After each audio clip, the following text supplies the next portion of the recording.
नंदुरबार जिल्हा परिषदेचे नवे मुख्य कार्यकारी अधिकारी नमन गोयल यांनी 13 ऑगस्ट रोजी पदभार स्वीकारला। ते यापूर्वी गडचिरोली जिल्ह्यातील एटापल्लीचे उपविभागीय अधिकारी म्हणून कार्यरत होते। यापूर्वी हे पद सांभाळणारे सावंतकुमार यांची भंडारा जिल्हाधिकारीपदी नियुक्ती झाली आहे। सावंतकुमार यांनी जुलै 2023 मध्ये नंदुरबारात रुजू होऊन 2 वर्षांहून अधिक काळ कार्य करताना ग्रामीण भागातील विविध योजना राबवल्या आणि विकास कामांना गती दिली।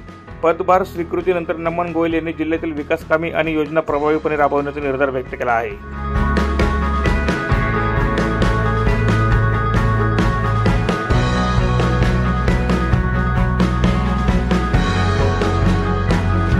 प्रतिनिधी प्रवीण चव्हाण, माझा महाराष्ट्र न्यूज, नंदुरबार।